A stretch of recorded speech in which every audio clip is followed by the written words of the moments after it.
Ang kayuhan sa tanan, isip hiniusang lagda sa susidad.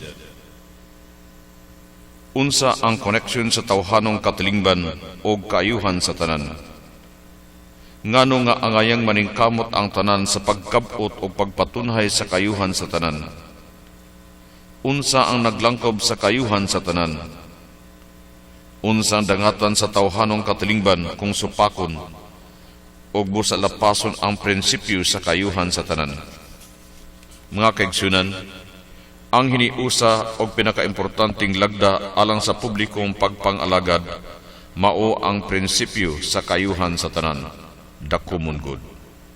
Kini wala nagakahulugan o kayuhan sa usa ka parte lamang sa sosyedad, ni kalambuan sa mabagang hutong sa katawhan o sa mayoridad, kundili ang kinatas-ang katumanan sa mga pangandoy sa kalipay sa tanang tao, busa sa matag usa ka tao, sa matag pamilya, sa matag grupo, sa matag katilingban, o busa sa tibok katawhan.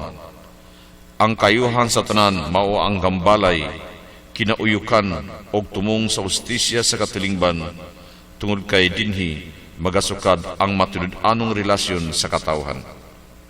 Ang prinsipyo sa kayuhan sa tanan. Ang katolikong pagtulun ang katilingbanon, naghulagway sa kayuhan sa tanan nga mao ang kinatibok ang katilingbanong kahimtang nga nagatugod sa katawhan, grupo o tinagsa sa pagkabot silang katumanan. Vaticano II, The Church in the Modern World, number 26. Sa kasagaran, mao kini ang gitawag og katilingbanong kaangayan, social justice. Ang kayuhan sa tanan mo'y tumong sa matag tawhanong sosyedad. Mosab kini ang tumong sa politikanhong gahom, tanang opisyal sa panggamhanan. Ang prinsipyo sa kayuhan sa tanan malapas o mapasipadan kung wala na sinati ang katilimbanong kaangayan. Kung gigamit ang politikanhong gahom sa kaugalingong kayuhan sa interes sa pamilya o sa mga interes sa usa ka hutong sa katilingban, gilapas ang prinsipyo sa kayuhan sa tanan. Ang direksyon ni ini mao nga kayuhang publiko, mao ang kalambuan, katumanan o proteksyon sa dignidad sa kinabuhi sa tao, sulod sa usa ka kontekstong sosyal. Ang kayuhan sa tanan, usa ka kayusahan sa mabili, busa hiniusa og publikong lagda nga gilangkuban nining mosunod. Una, kinabuhi; ikaduha, gugma; ikatulo, kalinaw; ikaapat, hustisya; ikalima, kamatuoran; ikaunom, kagawasan; ikapito, pamilya; ikawalo, katilingban; ikasiyam, konsensya; og ang ikanapulo, relihiyon. Kung ang publikong autoridad, balaod o gobyerno nagalapas sa usa o pipila ni ini mga importanteng bili, giguba nila ang kayuhan sa tanan. Isip sanglitanan, dili pwede nga mo protektar sa dignidad sa tao ang usa ka kriminal. Dili pwede nga mo protektar sa kasagrado sa pamilya ang mga tao nga walay klarong pamilya, ni pagtahod sa pamilya. Dili pwede nga mulaban sa katungod o dignidad sa kababayenan ang mga tao nga himabay o mananapaw.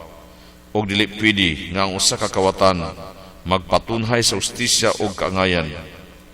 Bisan usa lamang sa mga importanteng bili ang gilapas, maharos kaguba ang katilingban. Kini mga kalapasan mo resulta sa pagkalusno sa sosyedad o pagkagunob sa mga importanteng institusyon ini.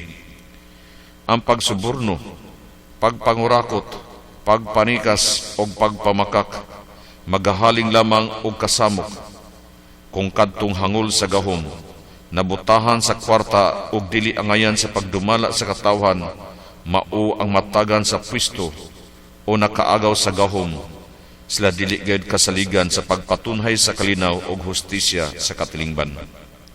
Ilalamang supakon ang kayuhan sa tanan, alang lamang sa pagtagbaw sa ilang hinakog nga katuyuan. Likay nato ang paghatag o gahom sa mga kawatan, mga tulisan, mga tikasan, mga kurakot o walay konsensya alang sa makabus o mga gagmay. Ang pagpili kanila maglambigit og duha ka kadaot. Una, pag-uyon sa daotan. Ikaduha, pagdasig sa hingtungdan og sa ubang mga tao sa paghimo usab og daotan. Ang pagpangurakot dili lamang sala sa mga politiko, kung dili sala usab sa publiko nga miuyo niini. Ang paghatag og formal nga panabang sa mga dili angayan pinaagi sa pagpili kanila maghimo sa mga tao nga sama sa hingtungdan nga naghimo og daotan. Ang maghimo niini makaamit usab sa gibug-aton sa sala sa hingtungdan. Angayan nga atong pilion kadto lamang mga tao nga adunay maayo nga kabubuton. Giniyahan sa tinuod nga kaayo alang sa pagpatunhay sa kaayuhan sa tanan. Subay nining katolikong pagtulunan nga katalingbanon, sayon ang paghukom sa walay kaangayan nga kahimtang sa Mindanao.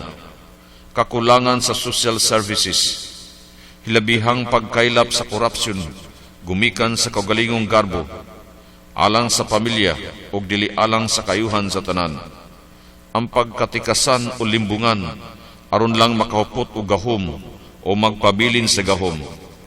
Kakulangan sa gianan sa edukasyon, maayong panglawas o sa mga benepisyo sa kalambuan. Sama sa kakulangan sa dalan, gikan sumang ngadto sa baligyaanan.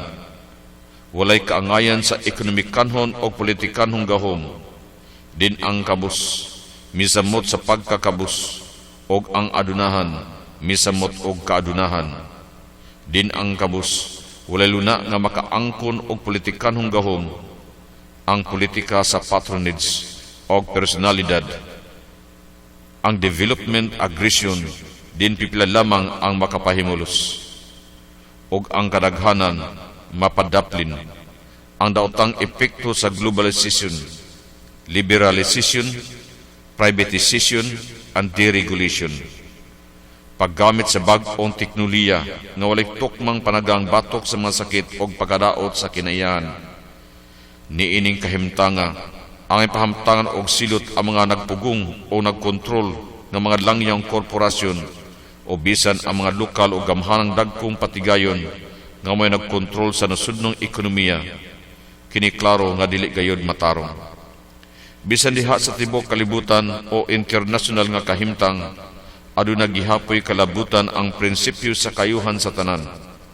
Gikinahanglan nga makabot ang internasyonal nga kangayan, ang internasyonal nga kayuhan sa tanan. Mo'y hinungdan nga anaa ang United Nations. Tataw kaayo ang walay kaangayan sa internasyonal nga kalambuan, diha sa baylo anay sa monopoliya o cartels o sa daghang mga desisyon sa kahimtang nga pinansya internasyonal nga gipaigo alang sa pagtabang sa mga kabus nga nasod, apan di ay sa katapusan nagwagtang ra sa kawalangan.